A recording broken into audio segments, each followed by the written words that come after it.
Guys जैसे कि आपको पता है कि आदि पुरुष मूवी बहुत बुरी तरीके से फ्लॉप हो चुकी है। हो सकता है कि आप में से ऐसे बहुत सारे लोग हैं जो आदि पुरुष मूवी देख सके हैं, और या आप में से ऐसे बहुत सारे लोग हैं जो आदि पुरुष मूवी देखने वाले हैं। सो आज की इस वीडियो में आपको ना इस मूवी का ना क्लाइमैक्स दिखाने वाला हूं। उसके बाद ना इस मूवी के हम वो फैक्ट्स जानेंगे जिसकी वजह से ये मूवी पूरी बुरी तरीके से फ्लॉप हो चुकी है, जिसकी वजह से यह मूवी बहुत ही ज्यादा ट्रोल की जा रही है, इसको बैन किया जा रहा है और सिनेमाघरों से उतारा जा रहा है। सो चलिए सबसे पहले ना इस मूवी का क्लाइमैक्स जानते हैं। मैं आपको बता दूं ये जो मूवी है आदि पुरुष मूवी, ये रामायण से प्रेरित होकर बनाई गई है, रामायण पर आधारित है ये आदि पुरुष मूवी। तो जब इस मूवी की स्टार्टिंग होती है तो इस स्टार्टिंग बेस में इस मूवी का जो पूरा सार होता है वो दिखाया जाता है। वो इसका जो ग्राफिक्स होती है वो ग्राफिक्स के रूप में इस पूरे रामायण को दिखाया जाता है, और उसमें ये बताया जाता है कि इस मूवी के अंदर जितने भी आपको ये किरदार दिखाए जा रहे हैं या इसकी स्टोरी दिखाई जा रही है ये ठीक नहीं है। कहीं ना कहीं करेक्टर इसके मिले जुले हैं। ये जो रामायण के अंदर जितनी भी रामायण लिखी गई है वो सही नहीं है, किसी को भी नहीं पता कि ये जो बताई गई है वो सही है या गलत है। तो थोड़ा बहुत इसमें उतार चढ़ाव है, ये इस मूवी के अंदर स्टार्टिंग बेस में बताया गया है और दिखाया गया है। मतलब स्टार्टिंग इस मूवी की बहुत अच्छे से होती है, बहुत कोशिश की है बेहतर तरीके से इसको स्टार्टिंग करने की और ऑडियंस को आकर्षित करने की। तो दोस्तों मूवी स्टार्ट होती है राम लक्ष्मण और सीता थे जो 14 वर्ष का वनवास काट रहे होते हैं वन के अंदर। सो वहां पे राम जी तपस्या कर रहे होते हैं और वहां पे सूर्पणखा आती है और उनसे बोलती है कि मुझे आप पसंद हो तो मैं आपको अपने पति के रूप में स्वीकारती हूँ। सो वहां पे राम जी उनको मना कर देते हैं। उसके बाद डायरेक्टली वो सीता के पास जाती है, सीता को कुछ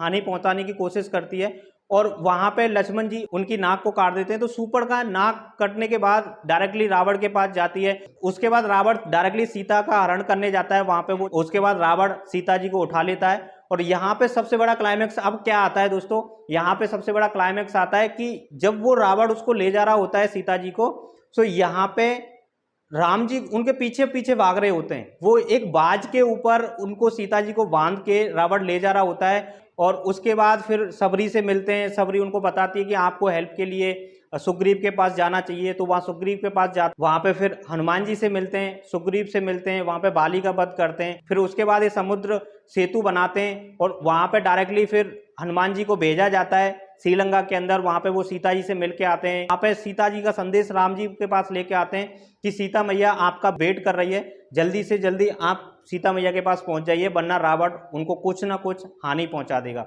सो जल्दी से जल्दी वो वहां पे पहुंचते हैं, युद्ध होता है और फाइनली वहां पे रावण, मेघनाथ और कुंभकर्ण को मार दिया जाता है और सीता जी को वो वापस अपने अयोध्या ले आते हैं। इस स्टोरी को हम प्राचीन सालों से देखते आए हैं और इस स्टोरी को हम अच्छे से बेहतर तरीके से जानते भी हैं। इस मूवी का फेल होने के सबसे बड़े फैक्टर हम जानते हैं कि इसका फैक्टर क्या है जिसकी वजह से ये मूवी फेल हुई है। मैं आपको बता दूं कि इस मूवी का फेल होने का सबसे बड़ा फैक्टर है कि इस मूवी के अंदर हमारी जो हिंदू संस्कृति है, जो धार्मिक ग्रंथ है, उसके साथ छेड़छाड़ की गई है। उसके अंदर गलत शब्दों का यूज किया गया है, उसके अंदर गलत तरीके से इस रामायण को दिखाया गया है, गलत तरीके से किरदार दिखाए गए हैं, गलत तरीके से इसमें लैंग्वेज का यूज किया गया है और ऐसी ऐसी चीजें यूज की गई हैं जो नहीं करनी चाहिए थी, जिसकी वजह से इस मूवी को बहुत बुरी तरीके से फ्लॉप होने का सामना करना पड़ा है, जिससे कि ये मूवी बिल्कुल भी नहीं चल पाई। अब मैं आपको बताता हूँ कि वो कौन कौन से फैक्टर हैं जिनकी वजह से सबसे ज्यादा प्रभाव पड़ा इस मूवी पे। हनुमान जी जब सीता मैया से मिलने लंका जाते हैं और वहां पे लंका में आग लगाते हैं, तो उस टाइम पे हनुमान जी बोलते हैं मेघनाथ से कि आग तेरे बाप की, कपड़ा तेरे बाप का, जगह तेरे बाप की और जलेगी भी तेरे बाप की। तो इस तरीके के वहां पे शब्द यूज किए जाते हैं। उसके अलावा यहाँ पे जब रावण सीता जी को लेके जा रहा होता है, तो वहां पे इसमें दिखाया गया है कि राम और लक्ष्मण जी सीता जी के पीछे पीछे भाग रहे हैं, रावण के पीछे पीछे भाग रहे हैं। ऐसा नहीं होता है रामायण के अंदर। राम जी को तो पता ही नहीं होता कि कौन सीता जी को हरण करके ले गया है, उनको पता ही नहीं कि कहाँ गया है, किधर गया है, कुछ भी नहीं पता होता। वन में भटक रहे होते हैं और भटकते भटकते उनको जामन जी मिलते हैं, वो वहां पे बताते हैं कि सीता जी का कैसे हरण हुआ है, कौन लेके गया है। और वहां पे उसके बाद फिर वो ढूंढते ढूंढते सुग्रीव के पास जाते हैं और वहां पे जाके उनसे मदद मांगते हैं। ये हमने रामायण में पढ़ा है और देखा है, लेकिन इस मूवी के अंदर पूरा उल्टा दिखा दिया है। यहाँ पे दोनों चीजें एक साथ दिखा दी। उसके बाद सबरी आती है। हमने रामायण में देखा है कि सबरी के पास राम लक्ष्मण जी जाते हैं, उनकी कुटिया पे बेर खाते हैं। यहाँ पे हमने उल्टा देखा कि यहाँ पे सबरी उनके पास आती है और राम जी फिर उनके बेर खाते हैं, फिर वो आग में अपने आप को दहन कर लेती हैं और फिर उसके बाद वो बताती हैं कि आपको सुग्रीव पास जाना चाहिए, वो जंगल के सबसे बड़े राजा हैं, वो आपकी हेल्प करेंगे, आपको मदद करेंगे सीता जी को वापस लाने में। फिर उसके बाद वो हनुमान जी से मिलते हैं, हनुमान जी वहाँ पे पैदल ही पैदल उनको लेके जाते हैं। हमने देखा कि रामायण के अंदर हमने देखा है और ग्रंथ के अंदर सुना भी है, पढ़ा भी है कि हनुमान जी राम और लक्ष्मण को अपने कंधों पे बैठा के उड़ा के लेके जाते हैं, लेकिन यहाँ पे दिखाया गया कि वो पैदल पैदल लेके जाते हैं।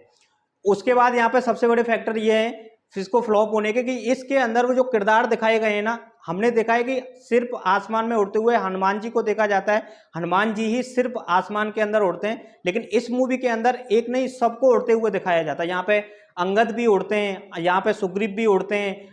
उसके बाद दोस्तों सबसे बड़े फैक्टर ये है इसमें कि यहाँ पे जो राम जी लड़ते हुए दिखाई देते हैं ना, वो बाणों से कम हाथों से और हथियारों से ज्यादा लड़ते हुए देखें। हमने ऐसी कौन सी रामायण में देखा है उनको हथियारों से और हाथों से लड़ते हुए? वो तो तीरों से और बाणों से लड़ते हैं। इस मूवी में लड़ते हुए किसी को अलग ही तरीके से दिखाया है। यहाँ पे रावण और मेघनाथ को सांपों से लड़ते हुए दिखाया है। एक सीन में तो रावण सांपों की सैया पे बैठा हुआ है, उनसे लिपटा हुआ है और सांप उनकी मसाज कर रहे होते हैं। मतलब कौन सी रामायण में दिखाया गया है कि रावण की मसाज सांप कर रहे होते हैं? मतलब इस मूवी के अंदर सांपों से लड़ाई हो रही होती है, रावण तीर कमान और इनका तो कोई काम ही नहीं है। इस तरीके के इसमें सीन दिखाए गए हैं, अजीब अजीब सीन दिखाए गए हैं, जहां पे आप देखोगे कि राम जी को कपड़े जो पहनाए गए हैं उसमें एक बनियान पहना दी गई है।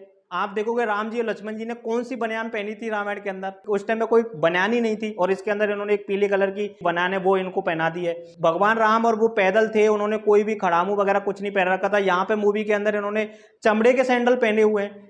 कौन सी रामायण में भगवान राम ने लक्ष्मण जी ने चमड़े के सैंडल पहने थे?